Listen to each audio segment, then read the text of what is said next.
Oh. Creationism. Okay. Let me just turn this music off and find something creationism related to do. We have Kent Hovind's YouTube channel. Let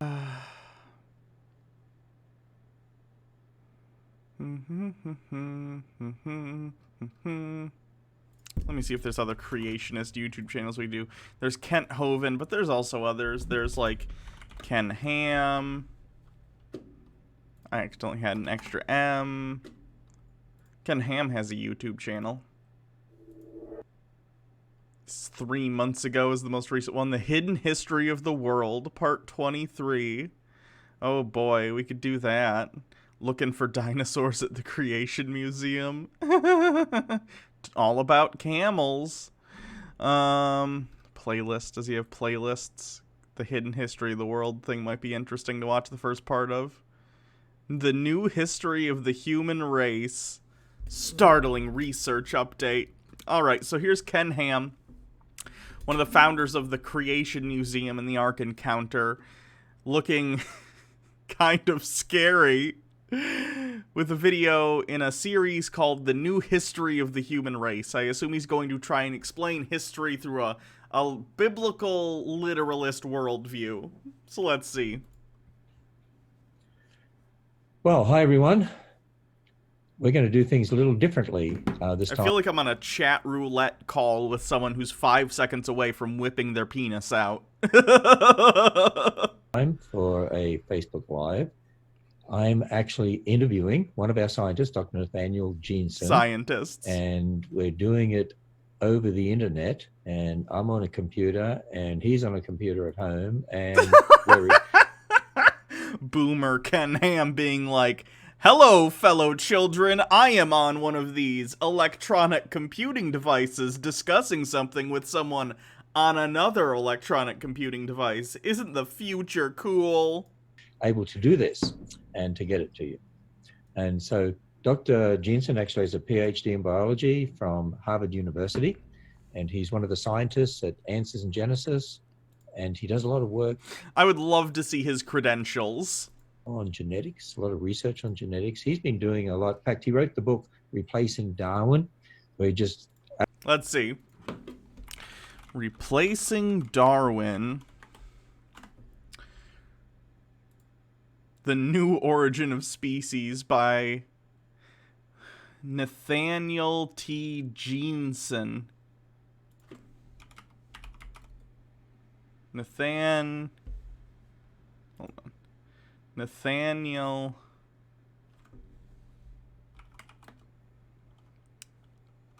Jensen. Let me see if we can.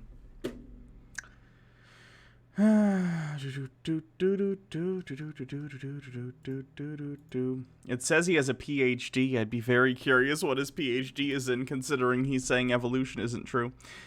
Dr. Nathaniel Jensen holds a PhD in cell and developmental biology from Harvard University. Baha, your head's about to explode. This PhD in biology, in cell and developmental biology from Harvard, is anti-evolution. Baha, how do you feel about that? Let me know in the chat. Good job, Harvard. You're fucking nailing it. Absolutely devastates the idea that natural selection is a mechanism for evolution. But he's been doing a lot of genetics research on people groups around the world. And we've entitled this series, and we'll do one. Hovind pays pretty well from what I hear, and those student loans are hard.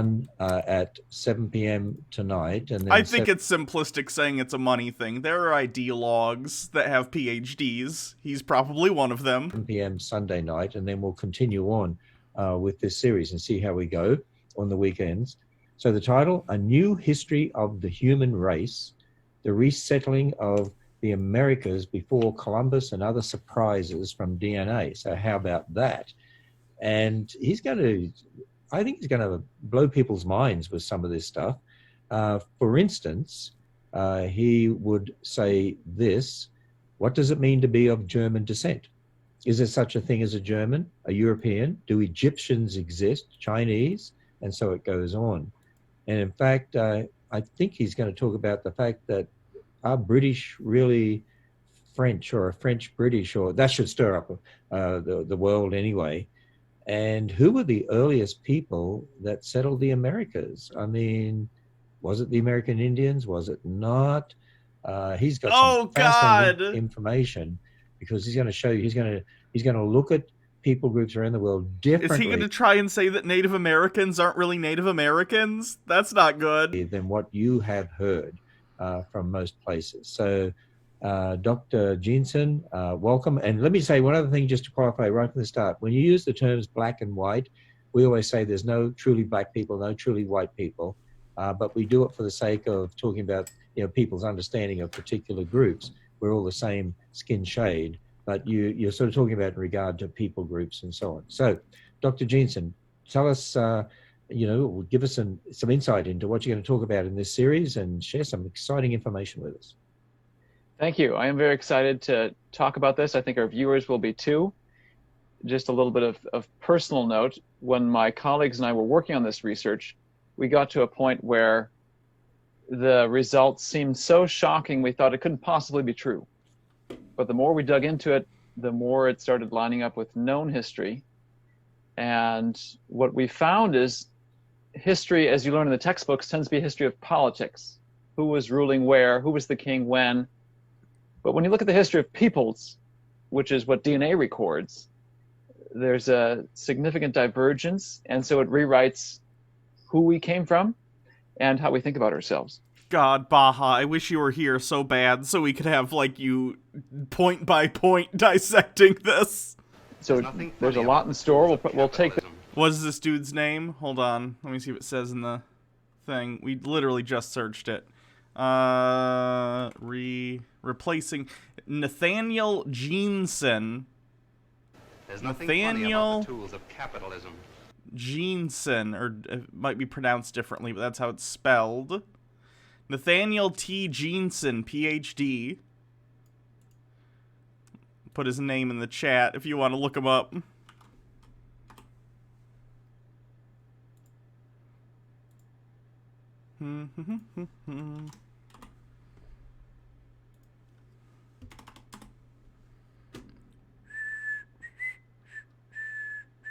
Ooh, he has a rational wiki page.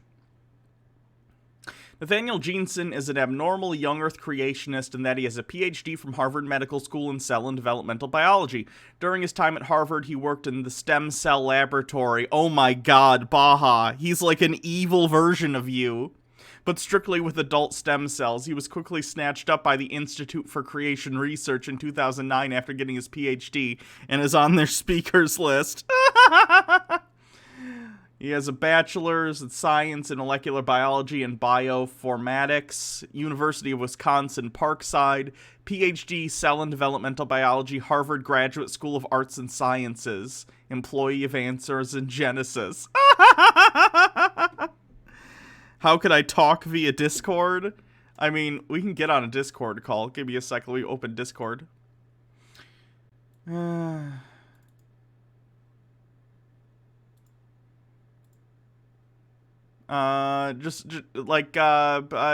a Discord call with me. You know, you know my Discord thing?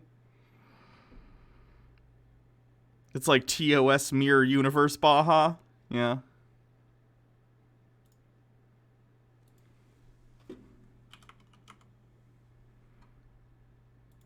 Here, I'll call you on Discord.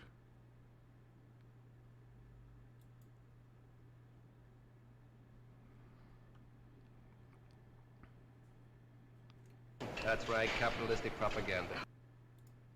Thank you, Razor, for following.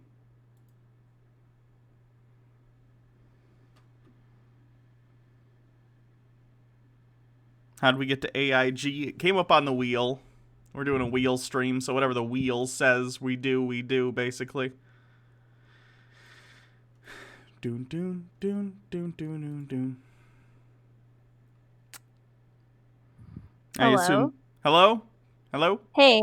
Hi. Everyone can hear you, I think. Okay.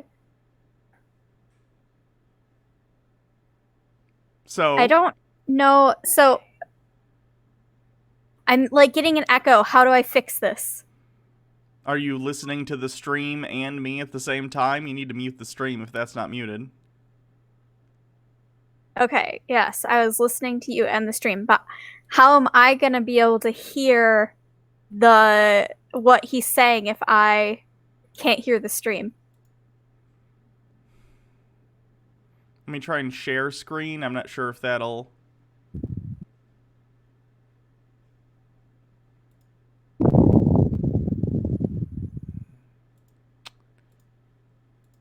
Try playing it and see if I can hear it. Okay. Can you see it? Yeah, I can see it. Okay. I want to know if I can This hear it. in though. major sections. Okay, I can hear it. Okay, good. One I gotta second, fix my window capture, though. It's not working. Okay.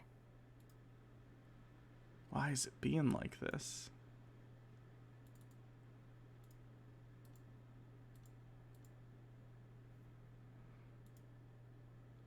Oh, that's annoying. Hold on, I gotta fix this. It completely screwed up somehow. Okay, let me delete that window capture and just redo it.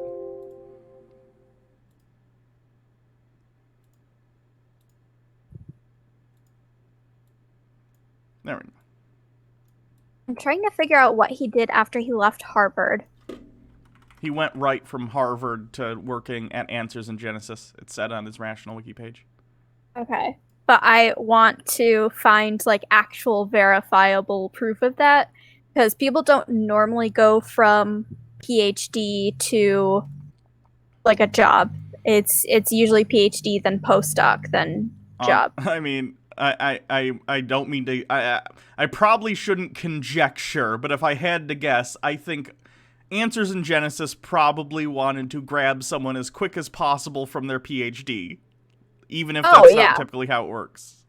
I think that was probably an intentional move by them so they could say, see, we have a Harvard PhD on our payroll, and they're probably paying him way more than... And I don't mean to, like, as a human being denigrate him, but considering even though he is a Harvard graduate, they're probably overpaying him based on where he is in his career, just so they can say, we have a Harvard PhD in biology on our staff.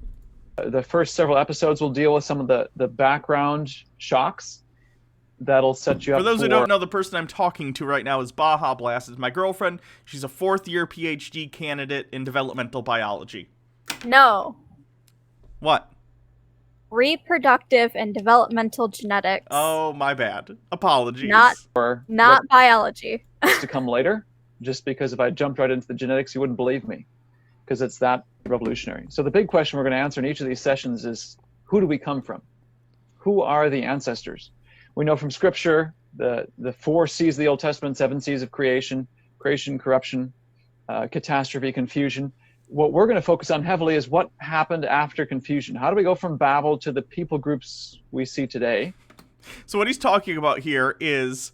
This is going to be a good 1-2. You can handle the genetics. I'll handle the biblical BS. So he's talking about the Tower of Babel. In the Bible, there's a story called the Tower of Babel, and this story is the explanation for how we get all the different peoples of the different nations of the world and why the people around the world speak different languages. Of course, we understand nowadays that that happened gradually over time as languages change, especially as people groups disperse and get sort of separated from each other. Their languages change over time separately, almost like a linguistic evolution. It's a similar thing in that it's just a gradual change over time, although a very different process than biology. But, like, we know that languages changed over time just due to a process of change, right? Whereas the Bible says, magically, one day, everyone on the earth lived in the same city, and they tried to build a tall tower, and that made God mad. So instead, what he did was he struck them with confusion, and by confusion, they made people speak different languages, and then they spread out around the earth. So that's what the Tower of Babel story is when he references it. What does it mean? So I'm trying to find anything that this guy has published. Okay, right? I think I missed a thing. Hold on. Haunted Kid Vox with a 100-bit Squidward voice. Oh no, he's hot. I don't know what that's related to. Oh, the biologist, you think he's hot? All right. No, absolutely not. But so I'm trying to find anything that he has published. And I doubt at he this has. point, I don't even know. Well, you have to publish before you get a PhD. That's one of the things that you have to do. Okay. So at this point, I don't even actually believe that he graduated from Harvard. So on his LinkedIn, There's nothing funny about the everything tools that of he capitalism. cites as being his publication happened 4 years after his PhD. Okay. So, and he did like an interview with basically introducing himself to the creationist research group or what have you. And he said that he only went to Harvard because it would be good for credentials for evangelism. Oh, gross. Yeah. So he knew what he was doing. Yeah. Like he knew. I gotta read a thing. MMO addicted with 10 bits. I mean, Hannah, I hope it's the biologist, not Kent. Maybe hey, someone who might be into Neanderthal-looking dudes might like Kent, okay? You have no idea. Anyway, go ahead. Oh, I don't remember what I was gonna say. He knew what he was doing, was what you said last. Yeah, so he knew that going into this, he knew that he didn't believe any of the stuff. So that's probably what is happening with his research, is that he is cherry picking any of the research he does to be like, look, it fits. Yeah, he reached a conclusion first, and then he's doing research. He's doing the opposite of what you should do in science. Yeah. Also, all of the fucking papers that he's written have the worst titles imaginable. Okay, like? They're just really long. It's supposed to be concise. So, for example, on the origin of eukaryotic species, genotypic and phenotypic diversity, genetic clocks, population growth curves, and comparative nuclear genome analysis suggests created heterozygosity in combination with natural process as a major mechanism. Holy crap. I know some of those words. I know all of those words. And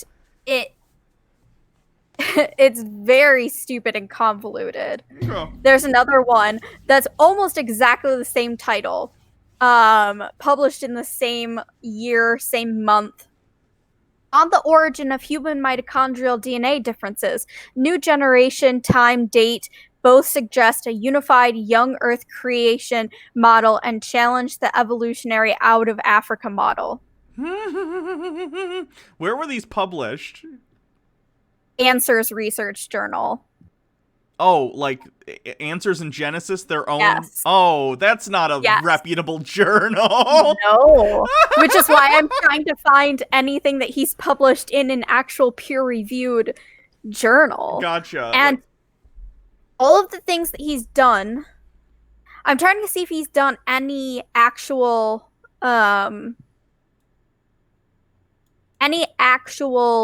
research. And it doesn't look like it. One of these, he tracked UN marriage data, which I don't know what tells you anything. There's an Answers in There's Genesis nothing funny journal. about the tools of capitalism. Recent functionally diverse origin for mitochondrial genes from 2,700 metazoan species. What's this top one? Why is this coming up? Cell state specific metabolic dependency and homeopiesis and leuco. Oh god, I can't do that. What is Hematopoiesis. Okay, thank you. And leukemia. Nathaniel T. Jeanson. He's cited on this one. This is from 2014. This is in. Okay, so that was after his PhD. He got his PhD in 2009. Okay. So That is, scroll up. I need to see the title. Okay, so it's in Cell. 2014, Cell State Specific Metabolic Dependency. Writer for Life 724. Of course, this guy isn't a normal peer-reviewed journal. He would have to be, though, apparently, if he has a PhD, so he has to be published somewhere reasonable. Where does it say? Does it say the journal that this was in somewhere that I don't see? Oh, Cell Press, this? No, Cell. It's just called Cell, There's Okay. nothing funny Oh. about which the is tools of one of the most capitalism. popular, journals Okay. out there. So he It's was a- peer-reviewed, he was everything a- like that. So he co-published with these people in that one. Okay. Yeah, but he was like a middle author, which doesn't.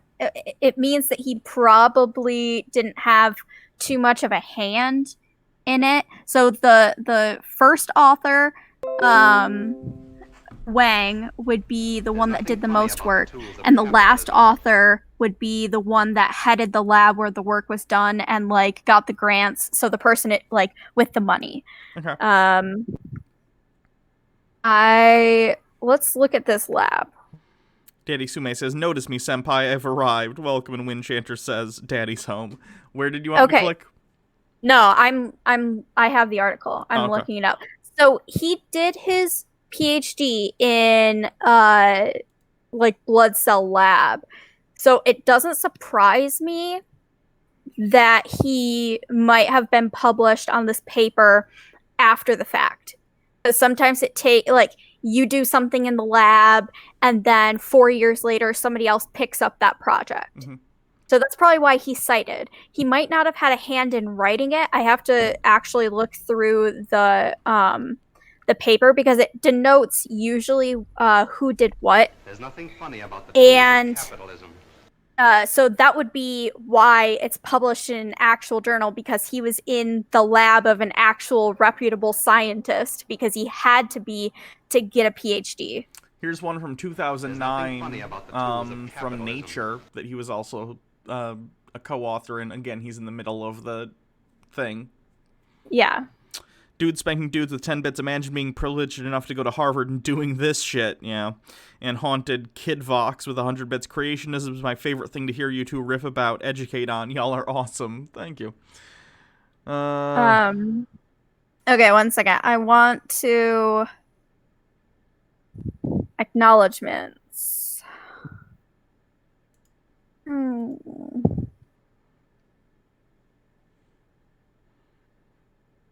I'm trying to see. I'm trying to this guy find did. pre-2009 and just pre-2009 ones, and so far I've only seen the one from 2009. Yeah. I don't think he even has a ResearchGate account, which that's like the LinkedIn of scientists. Okay. I also don't see. I feel like I don't know.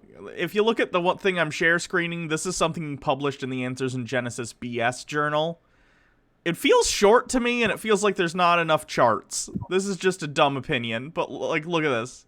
There's just one page where there's the introduction, and then there's one thing of information down here, and then there's one chart, and then that's it, and there's cited. That seems short. So, I mean, in theory, you can have short articles because the goal is to be concise. But the thing that sticks out to me is it's a single author paper. Mm-hmm. So even with review papers, it's There's nothing normally funny two about the tools authors. of capitalism. It can be one author if it's just like a primary investigator doing their own little review. But normally you would have trainees on it. Like I have a published paper, and I'm also writing a review paper. So the review paper is me, someone else in my lab, and then my boss. So it's me, another trainee, and my boss. It's going to have all three of our names on it because we all did the work. But it's just a review paper. It's looking at previous data and trying to figure out where the holes are in our knowledge and kind of like suggesting what should happen next. Okay. It's basically like, what's the status of our research kind of thing. So a single author paper isn't something that anybody should ever cite. Okay. Haunted Also- Kid Vox with 45 bits. It's a BS journal. Yeah, that was Answers in Genesis. I want to know if Answers in Genesis claims to be peer reviewed.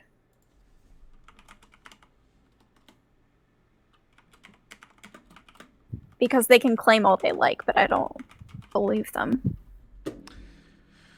Answers in Genesis Research Journal, building the creation model, cutting edge creation research. That's oxymoronic.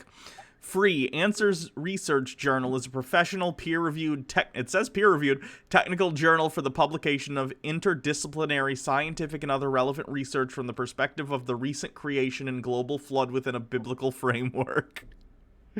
Please note that because ARJ is a forum for the exchange of ideas, the views expressed are those of the writers and not necessarily those of Answers in Research Journal editor or Answers in Genesis.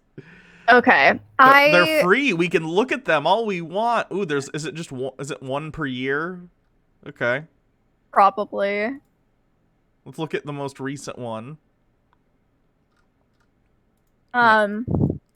So something There's nothing to funny about note the tools of is capitalism. that even if they say it's peer reviewed, we don't know what that means. They could be having anyone that also publishes in this journal look at the paper and be like, oh yeah, this sounds good. That doesn't mean that it's necessary other biologists. This isn't even a scientific thing. This article is just Darwin's view of women had a considerable effect on society. That would be like for a sociological thing. That would have nothing to do with this. It does say that it's interdisciplinary, and it Okay. says that it's a review article. Writer for Life 724 with 100 bits, so it's peer reviewed by biased peers. That doesn't sound good. Yeah. Okay. So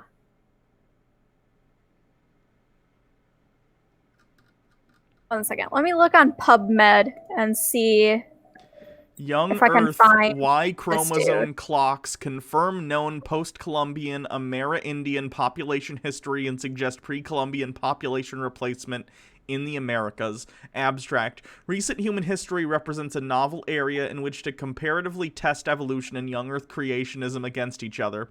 Though both models generally accept the same sequence of events, they differ in their predictions on the relative timing of these There's events. nothing funny about One the such tools of sequence of the capitalism. events is post-Columbian population collapse and recovery in Amerindian populations. I show that when Y chromosome-based reconstructions of changes in population size are performed under the parameters of the young Earth creationist model, reconstructions of changes in population size are performed under the parameters of the... Oh, wait, did I just read that again? These reconstructions capture the known post-Columbian history. The successful confirmation of the most recent known 500-year history permits the revisiting of the mainstream account of pre-Columbian history. Specifically, I show that modern American Y chromosome lineages descend from a group of Central Asian migrants who arrived in the Americas in the AD era, in combination with the Amerindian archaeological history that extends into the early BC era. This data implied that at least one major population replacement occurred in the Americas before the arrival of Europeans. Companion of these Y chromosome-based results with a previously discredited American origins migration account suggests that Amerindian account may in fact be authentic, and that the Amerindians may have recorded the population replacement event before Y chromosome sequencing uncovered it. Whatever that means. So I did finally find a first author Okay. thing that Word salad bingo. Nathaniel has. Okay. It's called Vitamin D Receptor Depletion Leads to Increased Hematopoietic Stem and Progenitor Cells Residing in the Spleen. And it's just a brief report. It's not an actual like article. Okay. But he designed and performed experiments and wrote the paper. Okay. So that's what he's credited as.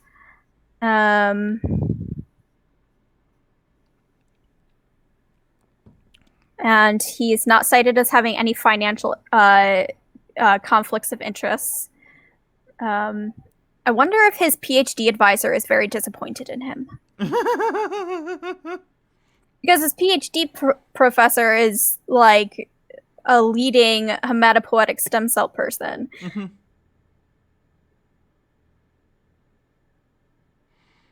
Mean to be of European descent? What does it mean to be African? All of these sorts of things that we take for granted and have underlying assumptions. I've had underlying assumptions about, and a lot of the mysteries. For example, what happened to these ancient civilizations? The Persians, the Greeks, the Romans.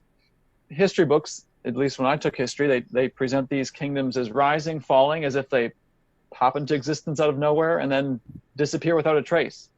What? No. When history talks about stuff like that, they're talking about organizational structures. It's not that the people from them all died. What? How stupid would you have to be to think that's what it means when your history book is talking about, like, the fall of the Roman Empire? It doesn't mean literally every Roman citizen died on the same day. They continued to live out the rest of their lives. It's just that the governing political structures that organized society crumbled, and they reformed over time into new political structures. But that doesn't mean all the people that were part of that population disappeared. No one thinks that. But could they be in my family tree and your family tree? Are we related to the ancient pharaohs? I've Razor with 100 bits. Only sweet baby Jesus can peer review my paper. also grown up with the assumption, I guess sort of a default, that the peoples of the lands that these civilizations were in today are the descendants. So if you talk to No, duh. Is his breakthrough finding people who live in the area where Rome used to be have Roman ancestors? Yeah, we know.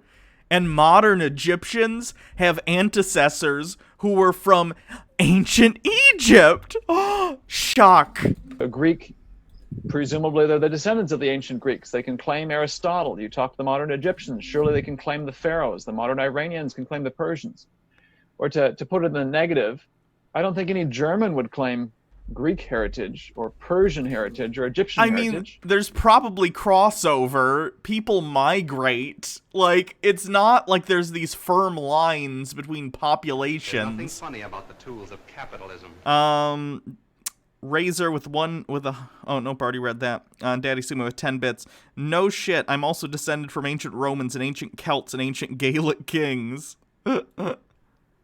And I've discovered that all those underlying stereotypes are wrong.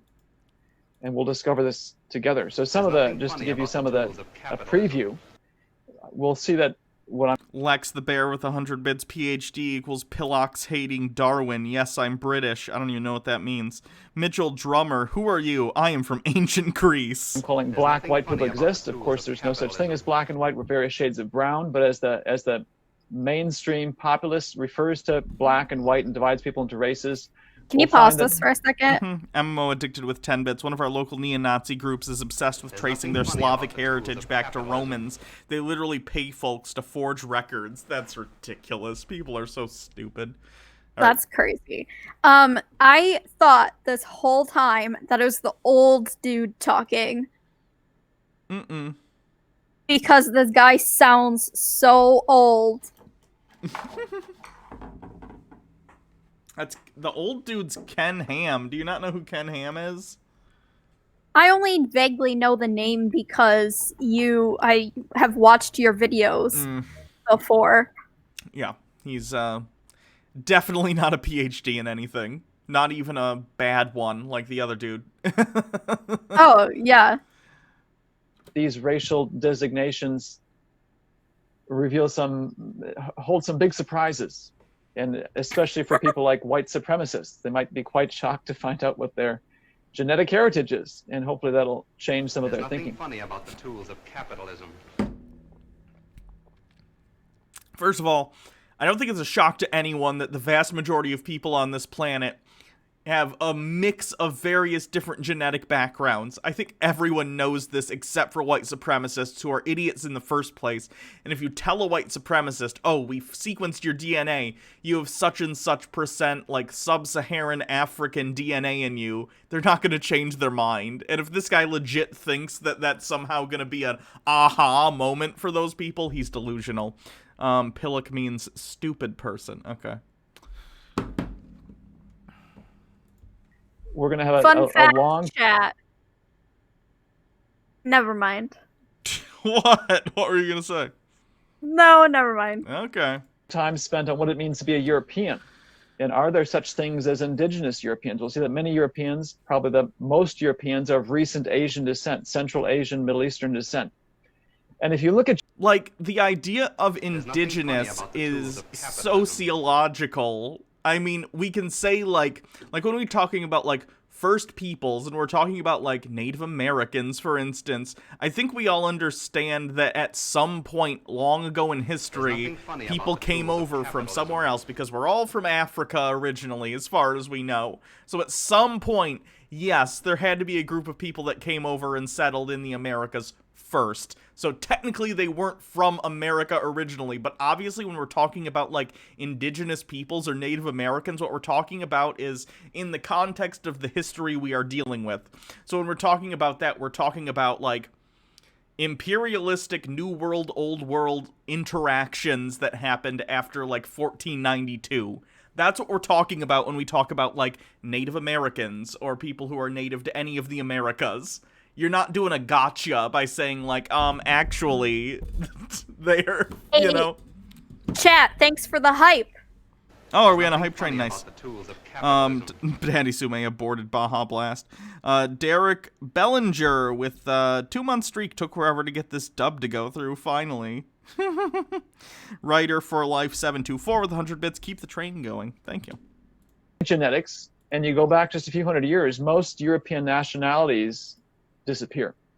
You don't see a long Greek lineage, a Roman lineage, a German lineage, these sorts of things. And of course, this touches on other aspects of history, things that I've wondered about for a long time. I grew up never being taught the pre-Columbian history of the Americas. When we're taught Vork Void, thank you for US subscribing. history, it's basically Columbus, Pilgrims, and British colonies. But what happened before that? And I've gotten questions from Christians about, so where can we go to find the history of these people? Well, wherever you've gone before, it's about to get dramatically rewritten. There's nothing funny about So, Dr. Jensen, Razor, thanks for subscribing. You know, most kids these days, and they go to public schools and so on, are taught it's aping your ancestry. So, really, maybe we... No, that's not what's taught in public school. What you're taught in public school is the reality that we share a common ancestor with modern apes. We are not literally, like... We're not talking about, like, modern apes when we're talking about where we descended from. It's just that apes, bonobos, and chimpanzees specifically, we share a recent common ancestor. Recent in the, you know, history, not like recent within a lifetime, but recent in the, you know, in the scale of Earth. Sorry, I'm having trouble talking today. Vorkvoid with 100 bits. Keep being you and other platitudes. And Sushi Mom 10 with 100 bits. I can spare some bits. I love you, Hannah and Baja. Thank you. Geological timescale. Yeah. So the, like, most recent common ancestor between chimps and humans was between 23 million to 5 million years ago. Nice. And so that's, like, the span of that species before, like, any kind of differentiation into new species occurred. Okay.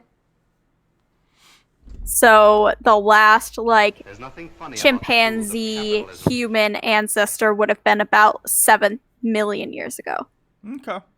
Writer for Life 724 with 200 bits. You're teaching me more about evolution than my school did. Keep it up.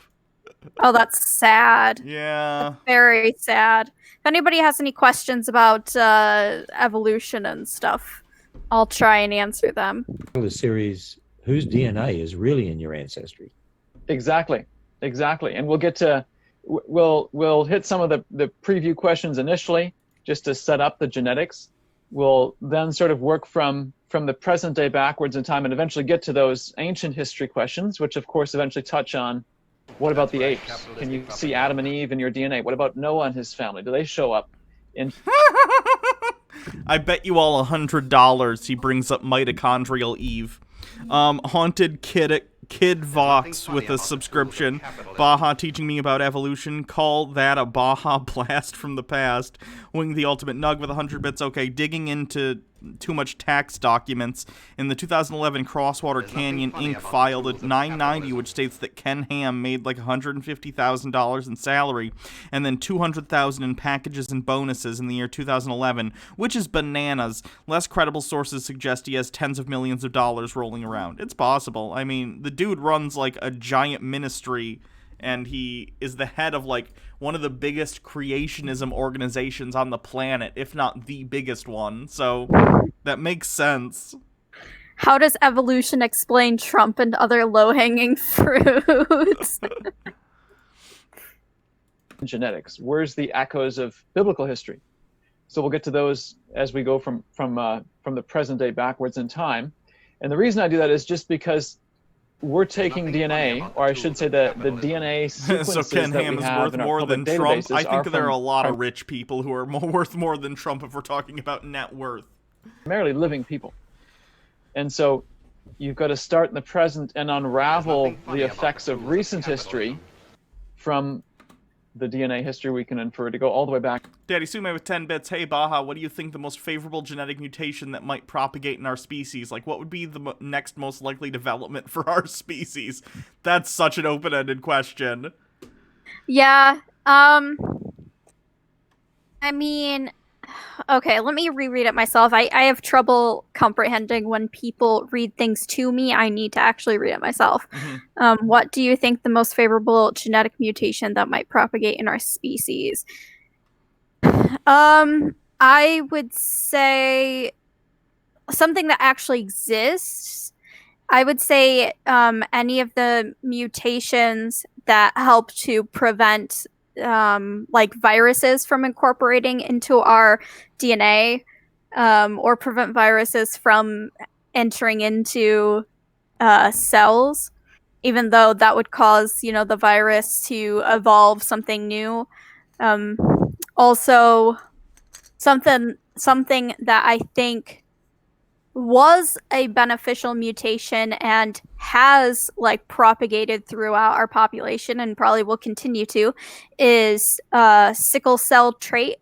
So that like specific sickle cell trait is widely found in people of African descent, and it's thought to have evolved and like stayed because it was beneficial to people so that they didn't get malaria. So that's basically my answer. Back in time. Or to put it this way, I started this project trying to look for the history, Do you guys remember in Phil of the Future, they make a joke that in the future people don't have pinky toes? That's like a mutation that happens. That just made me think about that for some reason. Yeah, I have, so I don't know if chat knows this, but the teeth that go between your front two teeth and your canines, those are becoming vestigial. So that means that they're basically like being selected out. So a lot of people now have very small teeth in that spot, or their teeth are completely missing, and I don't have those teeth at all. Weirdly, my brother's teeth are about half the size as the rest of his teeth in that spot. I have something like that where I had those baby teeth. In fact, this one is still a baby tooth. It just never came out because I don't have the adult versions of those teeth. I just don't. I have that mutation, but only with the adult ones. I have the baby teeth, but I never had adult teeth behind them to push them out. This one got knocked out at one point, so I just don't have one, but this one is still the baby tooth. So the the spot is the tooth between your front two teeth and your canine. So the tooth that's supposed to be there. I'm talking to someone in chat. Oh. And I don't know what that's called. But basically what happened for me is since I'm such a tiny person and since I had so many teeth, my dentist decided, okay, we'll just take those baby teeth out even though you don't have the adult teeth, and the rest of your teeth will move closer together to fill in the gap. So that's what happened. I do have a small amount of gap between my front two teeth and my canines, but mostly the teeth did like push each other over to fill in the gap. Daddy Sume says, so no X-Men is what I'm hearing here, but seriously, thanks, Baha. That's really interesting. Signature of Babel in our DNA, and I quickly recognized even the Bible talks about a whole lot of history after Babel. Just look at the history of Israel being conquered, being oh god, taking anything in the Bible as like definitive historical documents is cringe-inducing. Daddy Sume with 75-bit snipe, I assume he just became the stream boss. Made captives and going back and forth to foreign lands. There's a lot of history that happens after Babel, and you have to unravel that first before you can go back to the ancient time points. And that brings us. This is going to be real long if you just keep letting me talk, just so you know. But this guy is bringing in... Okay, so you're not supposed to go into science with pre-drawn conclusions. You're supposed to go into it with an open mind so that you're not biased. And everybody has bias, right? You have something that you think might be going on, and that's why you're even testing it in the first place. But bringing in, I am only going to look at this through the lens of the Bible is a large bias, and it doesn't allow you to see any holes in what you're finding. Back, of course, to the question of the Neanderthals and who were they, and were they primitive, were they cavemen, were they advanced? What we'll find is that they were probably survivors of ancient catastrophes, and really some of the clues we have to their nature, to their civilization, come from comparison to the Americas and how our stereotypes and views of the Native Americans have changed with time. What? And those same principles apply then back to the Neanderthals. But my overall goal... That was a large jump. Yeah. That was a large jump. What does that mean? Also, how would he possibly ever know that the Neanderthals were survivors of ancient catastrophes? Like, if you're truly looking at DNA, which this dude was trained as a hematologist, I don't know.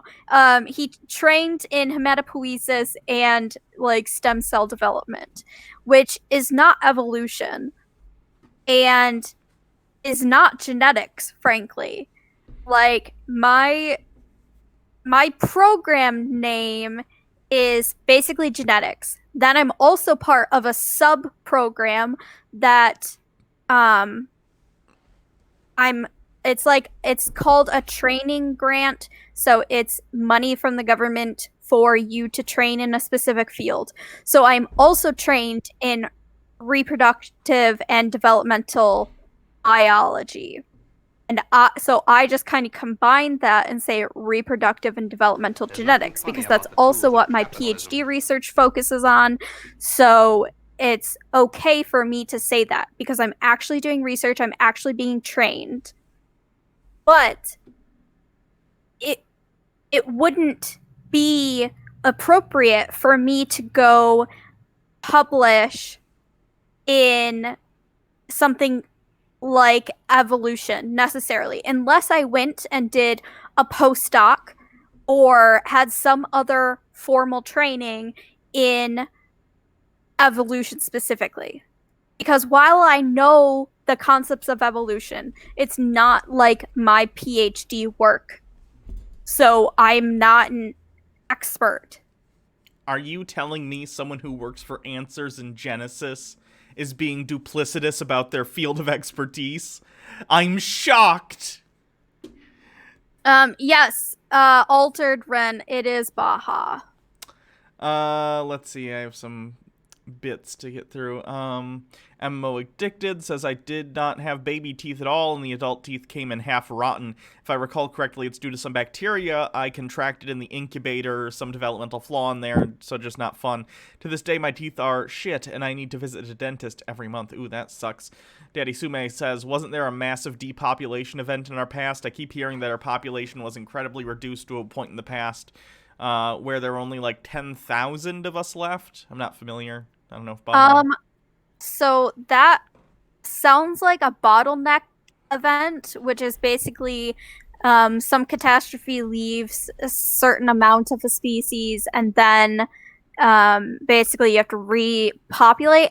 I can't think of anything recent enough that would have been like humans. It could have been an ancestor, like a previous ancestor of ours. Like a different hominid? Yes. Okay. But I'll look that up. This is one of them. There's several though. There's apologetic elements in this. There's just pure curiosity elements of what happened in history. But ultimately though, it's the question of who are you? Who am I? And I've taken certain things for granted. You take certain things for granted. And my hope is you'll be able to marvel at your own story of how you got here, the stories of those you love, and really of all the people around the world, and marvel at these in a way you've never dreamed of marveling before. It's dramatically changed my own perspective on my own past. I hope it'll change yours. So today I want to make the point in a unique way that the world is a lot smaller than we think. This is not where I started this research, and I married my wife, shown here on the screen, just in 2013. When we were dating, 2012, I really gave no thought to how related we were. I was originally from Wisconsin. She originally from, well, she was born. Pause this. So I think the thing that you're referring to, yeah, I just found the Toba catastrophe theory, and that's basically that there was an eruption or a thought eruption of a supervolcano around 75,000 years ago, and that reduced humans from 100,000 or something. It reduced them to like 10,000 survivors. So yeah, that's probably what's occurring. I have never heard of this. Most of my I don't know. Most of the things that I remember are older catastrophic events from millions of years ago. I don't know if I ever got this far into like human evolution. So yeah, this is cool. Thanks for letting me know about this. Born in Italy, because that's super interesting. But her family hails from Virginia, West Virginia, and she grew up in Alabama. So hey, the world's a big place. What reason would I have to think that we're somehow closely related? No, obviously we're all related because we go back to Adam and Eve, right? Oh God! Ah! Exactly. No! That's sick. It's fucking disgusting. Can you remove someone's PhD after the fact? Could Harvard be like, hey, you're misusing this? Yoink. You would have to do something pretty bad. It can't just be like, it can't be something like this, unfortunately. That sucks. Yeah. So I don't know if anybody heard, but at an institution, there was a guy that was a PhD researcher, and he was also provost, I think, for grad students. It's basically just like the head of, I don't know what provost means, but he's basically like an administrator. of grad students. It's a senior administrative officer at certain universities and colleges. I'm not going to say what university or college because I don't remember. But so he was a provost, and it was found out that he was extremely racist and extremely sexist, going to the point to say that like race and sex had impacts on your intellectual capacity and how smart you were able to get. And so he specifically thought that women aren't graduating in sciences because they're not smart enough. And he thought that the same way for Black people, basically. Surprisingly, he wasn't white. Because that sounds like a white supremacist kind of take. But so he wasn't able to be fired. He was a tenured professor. So he couldn't lose his position as a professor, but they did remove him as a provost. Because you can say, hey, we don't think you should be an administrative person over grad students and determining what funding they're getting, but you can still be a professor here. Okay.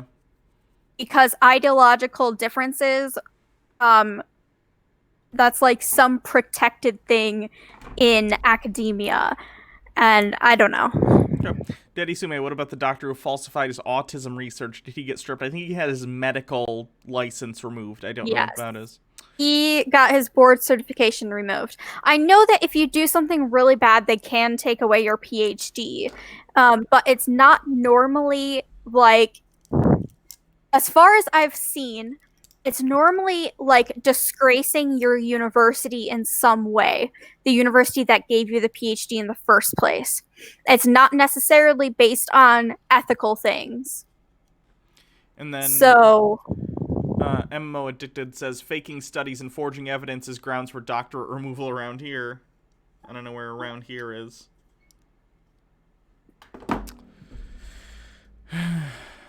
I'm probably gonna have to move on soon, even though we're only a third through this, just because we've been spending like an hour. Okay, I want to get. Really, we're all much. I want to get farther in this, so I won't say anything unless I'm like really, really bothered by it. I definitely want to see if you married his cousin. More closely related than what we've been made out to believe. Exactly, and my guess is most people would say, "Oh, my wife is my fourth cousin or third cousin." They'd start to feel a little bit uncomfortable. I've had some people be kind of proud of that fact, and I've scratched my head a little bit, but I think most folks would say, yes, I understand we go back to Babel, but that was such a long time ago. There's no reason for me to feel icky about how closely related my spouse and I are, or how closely related my parents are. And oh god! MMO Addicted with 10 bits, one of the glorious ex-Soviet republics. I told you which one before. Oh, I don't remember. I've discovered that this is wrong. It's not because we've learned more about our family histories. So I'm half German. My dad has done a lot of work on my family tree, and on my mother's side, we've got last names like Meinke, Meyer, Bellmann, Prege, Kühne, good German names like that. On my dad's side, it's Nelson, Jeanson, Heineck, and my wife's maiden name is Vaughn, Vaughan, and so on her side, Wood, Skaggs, Gross, Vaughn without the A, and she told me that there's no need to draw any assumptions about the relationship between the Vaughns without the A and the Vaughns with the A, but I'll leave it at that. So Scotch-Irish is what they'd say for that background. And again, I think most of us would say, okay, one side of the family hails from the UK area, one side from mainland Europe. Never the two shall mix, right? This is these countries have long and storied histories. Only an idiot would think that. Who thinks that people don't like go from country to country in the past? Who thinks that there's no mixing of genetic material between people because of arbitrary borders? There's no reason to give this a second thought. One of the ways, and one of the reasons I've been prompted to rethink this, came about sort of indirectly. So the last time I took history was in high school, and I've learned that the history I learned, the world history I learned, was basically a You history didn't of take a Western single civilization. history class in a college? nutshell, That's it was kind of weird. essentially I that didn't. civilization started somewhere in Oh, Mesopotamia. weird. Now, I was homeschooled and went to a Christian high school, so we probably talked about Babel briefly in the flood, but then it kind of jumped right into Mesopotamia. Even I had Talk to about for Egypt, like gen ancient ed Greece, stuff. ancient Rome. The shift tends My to major be was in on psychology. Europe. I then don't at know that if that point, has any relevance to we why talk I about had the to take a Dark history Ages class. after the fall of the Roman Empire, then the Renaissance, Reformation, and then the Age of Discovery, colonization, so forth, and there we are. That leaves a lot of the world's history out of the discussion, and so I've wondered what happened elsewhere in the world. And as I've had to look into this more because of my own research, I've discovered that the answers, even in history textbooks, leave much that's unsatisfying. So I'm just going to race through real fast a much broader view of world history. You might not be able to see the specific empires on the screen. What I want our viewers to see, though, is how much of the world is not covered, even in mainstream history texts. So we're going to just take a few snapshots here. Because that's where all the population centers were, idiot. There's nothing funny about the tools of capitalism. That's where the empires were. 400 BC. People hadn't spread out as much. There weren't large empires, and while there may have been, like, villages or small communities, like, they're not recorded in There's nothing funny history. about the tools of Oh my capitalism. god. What happens if we don't have like sophisticated technology and we move to the Arctic? We die. Altered Rim. That's why everything's clustered around the equator. It's weird that a lot of these places are around, you know, sources of water and resources. Weird. Altered Rim of 30 Bits. Rudy Giuliani married his cousin, and sounds like this guy is building up to the fact that he married his second cousin, but he doesn't believe in divorce, so he's stuck in a situation. This guy provokes this reaction in me, and there's a link. Hold on, let me... Oh god, it made me download a file. No facts and logic today, just pain, and it's Ben Shapiro. In yellow here in the center of the screen, this is the Achaemenid or Persian Empire. You can think of biblical history there, Book of Daniel, and so forth. Northern Europe is mostly empty. There's beginning movements here in Greece. In just about 100 years, Alexander the Great's going to sweep through here and conquer much of the world. You can see in India there's some civilization. China is in the midst of dynastic There's nothing change, funny about the but tools of sub-Saharan Africa has very little. The Under 92 subscribed 4 months or 3 month streak, 4 months. Wowie, not much for the years of entertainment. It's not much for the years of entertainment, but thanks. Thank you for subscribing. To show here, Australia has Also, very I little to show. want to say that just because his history classes didn't cover something doesn't mean that we don't know of that history, Yeah. right? Like, he's acting like the only things that exist There's nothing are funny about things the that tools he of has capitalism. heard of himself. And not even in, like, in-depth history classes, like high school history classes that, of course, are going to touch on, like, major empires. Very strange. This guy, boy, he sure is an expert in everything. He's an expert in evolution. He's an expert in, like, blood and genetics. He's an expert in history. Boy, Answers in Genesis sure got lucky when they found this guy. He just knows everything. The Americas What seem you mostly doing, empty. Hannah? I'm trying to get the screw out of this. This is the interior for the sonic screwdriver I use. And I'm trying to unscrew nothing it so I can funny take about the the tools batteries of out because they're going to go bad, but... Blank. Did I watch the short videos I sent? No, I have them saved somewhere.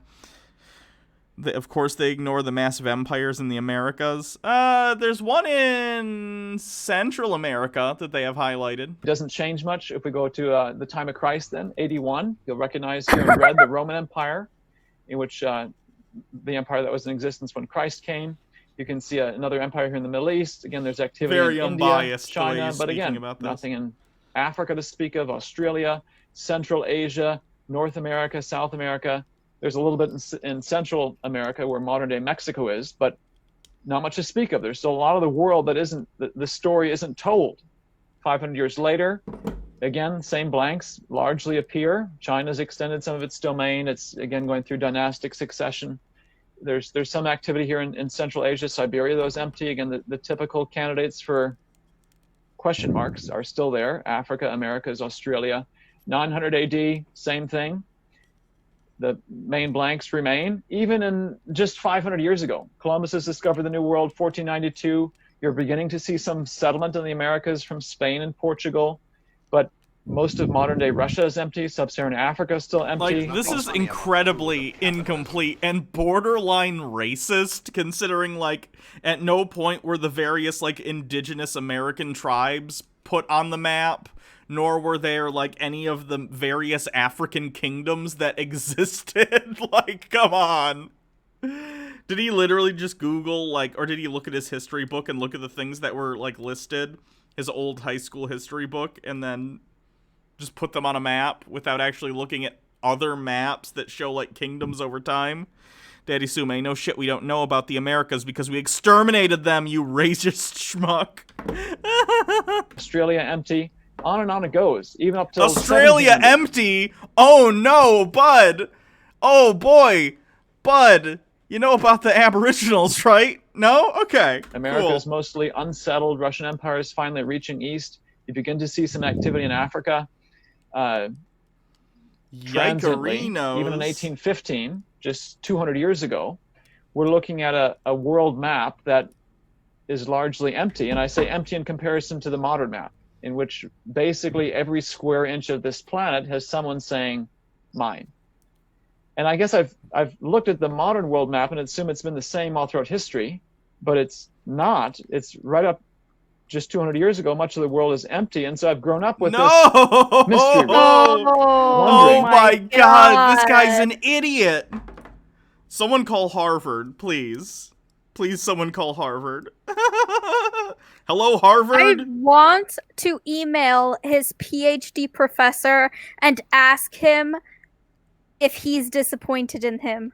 Yeah, you probably could. I imagine you have avenues of figuring out how to contact people like that. Well, yeah, you guys have avenues for figuring out how to contact him. He would just probably actually answer me because I have a university email, and I could be like, hey, fam, you do stem cell stuff, I do stem cell stuff. Yeah. Let's converse.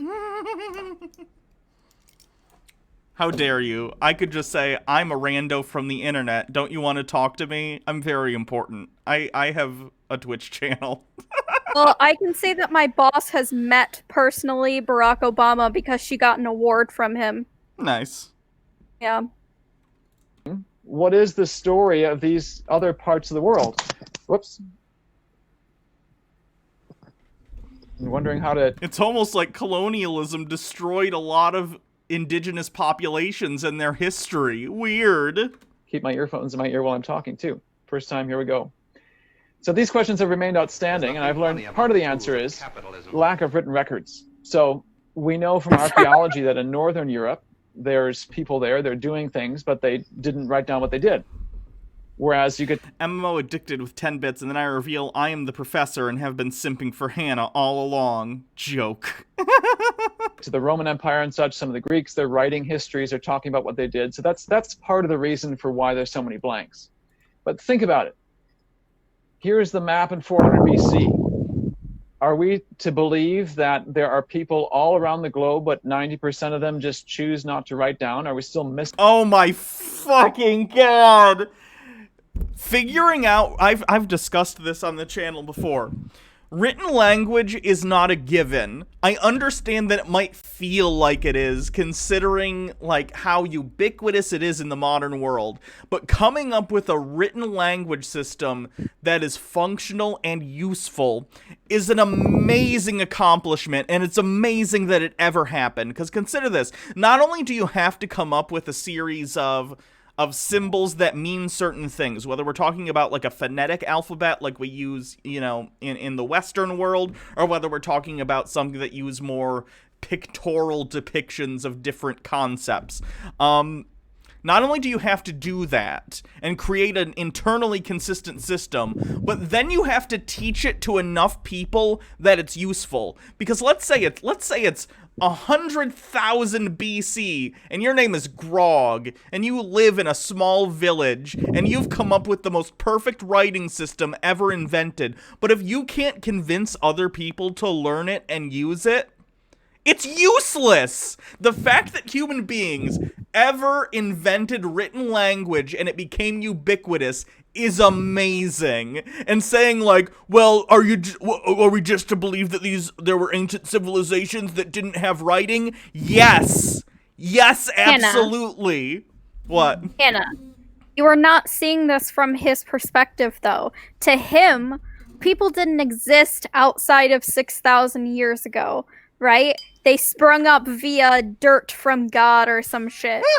And language is a given because it was given to God by Babel or some shit. Oh boy, it's almost like his entire worldview is distorted and tainted by his religion, and therefore he shouldn't be talking about stuff like this as some sort of research authority, because his bias is so deep that it's causing him to completely misconstrue real-world history. Yeah, that's what he probably went to the Bible and picked out places they talked about. I hate him. Like, 90% of the history of the planet because people made decisions about whether or not they had time to discuss what their ancestors did. One of the shocks for me has been to view the map not in terms of political realms, but in terms of people. So here's another map of the world that shows you not political realms, but population density. And this is a recent map. This is 82,000, so just 20 years ago. And what strikes me rather starkly is how much of the world today is still largely empty. It's because they're inhospitable regions, most of the places that don't have people. Like, I don't understand what he's getting at. I don't either. Like, this is the Sahara Desert, the biggest desert in the, well, Antarctica's technically a desert, but we're talking about, like, you know, what you think of when you think desert, sandy desert, right there. This is like a tundra. Like, this is, again, near the Arctic Circle. We have Antarctica down here, which of course only has researchers. I don't know what's going on in the middle of here. Maybe, is it the rainforest? I don't know. I don't know South America things. And then we have the Australian outback, which would be terrible to live in, and we also have a lot of desert over here. Like, this is where people live because it's near resources and places that it's relatively easy to live in, even if you need something like fans or air conditioning or heating or something. And then in the middle of America, there's just a whole lot of nothing. There's a lot of nothing. There's also Rocky Mountains somewhere in here around this area. Oh my god. I hate it. I hate it so much. I don't get that impression looking at a political map. So you can see here, Australia is mostly unpopulated. North Africa, mostly unpopulated. Because there's a desert, you idiot. Half of China. So China has 1 billion people. They're concentrated in half of what is the country of China. Yeah, they're usually in urban centers. The urban growth in China has been astronomical over the last 30 or 40 years. The other half of it is mostly... I don't know the geography of China, though, but I imagine there's something causing this, like, gap in population density centers, like mountains or something. Again, I don't know that much about China. Empty. Siberia, Canada is mostly empty. The Western United States... Because they're inhospitable! Amazon. There's lots of the world. Middle East here you can see, Saudi Arabia, almost nobody there. If you think about it, and if you know the climates and geography of the world, it makes sense. So here's a map of global temperatures. Siberia, Canada are some of the coldest places on the planet. Purple, of course, is even colder, like Antarctica and Greenland, but blue, royal blue there, you can see is cold places. And so, not surprisingly, there are few people up in these very cold places, hard to have an existence there. And related to that is sort of the topography and climate of the planet. So you can see in China, I genuinely don't know where he's trying to go with this, like at all. What's the point he's going to try and make? The habitable regions are largely in the east. You go west, you're on the Tibetan Plateau, high altitude mountains. It's much harder to eke out an existence there. Of course, North Africa is mostly the Sahara Desert. Middle East is desert. Australia has the Great Outback, and Ken can tell you more about that. Western United States, mountains. Jungles, you might think, are a great place to live. Isn't Ken from New Zealand, not Australia? And that guy's like, Ken can tell you more about that. I thought he was... Let me see. Hold on. Let me see if he just made a dumb remark. Ken Ham, or am I misremembering because of Ray Comfort? No, he's Australian. Okay, cool. I was thinking of Ray Comfort, who's from New Zealand. Live because of the climate, but if you want to increase your population size, you really need agriculture. And the jungles, for one, tend to have poor soils, and the other is there's a lot of land to clear if you want to start eking out an existence. So looking at the globe today, where people exist and where they're concentrated makes sense. They tend to be concentrated in those parts of the planet where the climate favors it. But it's not how I'm used to looking at the world. Mostly, there's still significant chunks largely empty of people. So let's take this view of the world and then go back in time to 1000 BC. And we're gonna take 1,000-year leaps through history. So we'll do 1000 BC, 1 AD, 1000 AD, and then the present day, just to see how the concentration and distribution of peoples changes. So notice here, in 1000 BC... Did he just, like, take the same image and jack up the contrast or jack up the luminance so it would make some of the yellow disappear? Because that's kind of what it looks like. And this is then based on partially historical records and archaeological digging and such. That's how these maps are reconstructed. Notice And where people are such. concentrated. And what I want you to see is they're mostly concentrated in those places where history books make mention. India, China, Middle East, Europe. Is he a There's a little bit of moron? activity here in the Americas, I think he is. Central America. Because so the that's Olmec like circular thought. Yeah. Like history, people. The only things that we know of are things that we have history of. Right. Written records help tremendously. civilization is going on. Some books will mention this. But the Americas are mostly empty of people. Okay.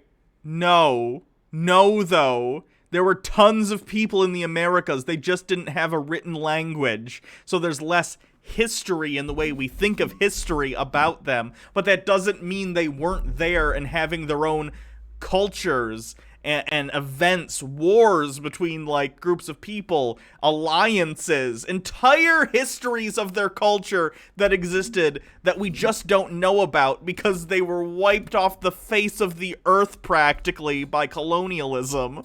Oh, no! Sub-Saharan Africa, mostly empty of people. Up here, Central Asia, Siberia, empty. Australia, empty. And it doesn't... No! Aboriginal tribes exist!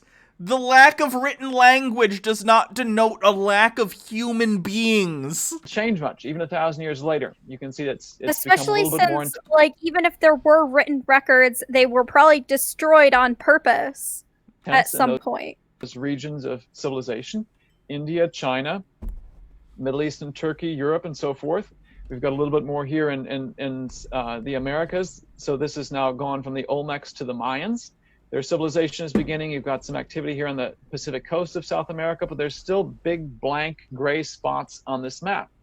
Even in 1000 AD, there's gigantic blank spots. You begin to see some more activity in Africa, particularly West Africa, which again is fairly arable land, a good land for agriculture, lots of people in Europe, Middle East, India, China. The Mayan civilization has just collapsed here by 1000 AD, but the peoples largely consist here. We're just 500 years removed from the height of the Aztec. I have a feeling the reason that, like, West Africa starts to get more hot spots on the map here is because there's more written records of it, because by this point, people had actively from places in, like, Europe and the Middle East made contact with people in West Africa. It's not that they appeared out of nowhere. It's that historical records started being kept of those people that have lasted to today. My God. Daddy Sume, hey Hannah, I need to get going soon. Could we watch Karen or Sovereign Citizens before we go? Well, it's a wheel stream, so when we're done with this, we'll see what the wheel says. Empires here, and the Incan empires down here on the Pacific coast of South America. And then, of course, we're back to the modern era. And if you look at these maps carefully, and you notice the changes in I wish we had a historian we could talk to about this. I feel like they'd be pulling their hair out. shades, so light yellow, of course, is a less dense population, dark brown is intense population. It changes ever so slightly for the first 1,000 years and the second 1,000 years, and then it seems to take a big jump for the last 1,000 years. And that's not a quirk of the people who created this map. Slickrick99, It's a thank you for reflection of the following. history of population growth. Jake. Jake isn't a historian. So the term hockey stick graph his degree is in teaching, and yes, his teaching specialty is history, but I would not consider him a historian. of course, gets a controversial treatment when we're discussing climate change. it's actually an accurate description when we're discussing human population growth. Tumek von And you can Raven, see thanks right for around following. 1500, Jake is a 1400, Chud there's a big historian. bend in this curve upward. So to put There's it in nothing math funny terms, about for the those who tools like of math, capitalism. in 1000 AD, the world population was around 50 million. It increases to only about 360 million in 1400 AD. So 2,400 years pass, and the world population doesn't That's right, even increase by a factor capitalism of 10. Cody So Bookworm, thanks for 1400 is the end following. of the Black Death in Europe. It's happened a little bit earlier in East Asia. So the world population has gone down some.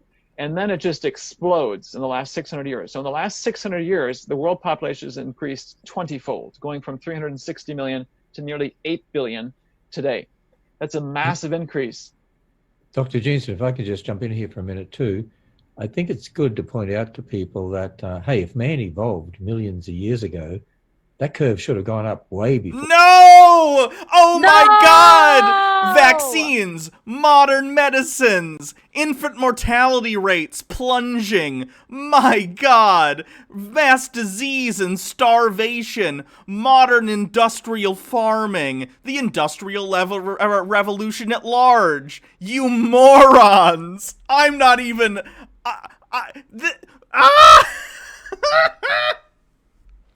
The population growth didn't happen in a vacuum. It happened because human beings created conditions where children weren't dying all the time.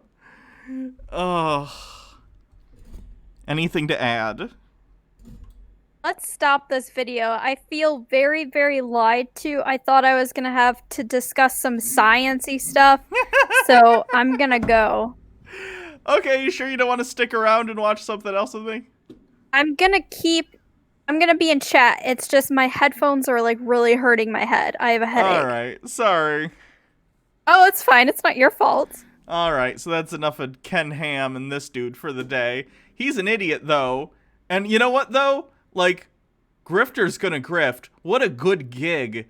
He goes and gets a PhD from Harvard, and he doesn't even believe in science. And then Ken Ham comes and pays him a juicy salary, more than he's probably worth, just for them to say they have a PhD on the payroll, even though he's not doing actual PhD level research. It's amazing. It's amazing stuff. Anyway, thank you, Baha. Appreciate it. Did she already leave? She may have already left. You can hear me, though. Thank you, Baha. Appreciate it. Love you.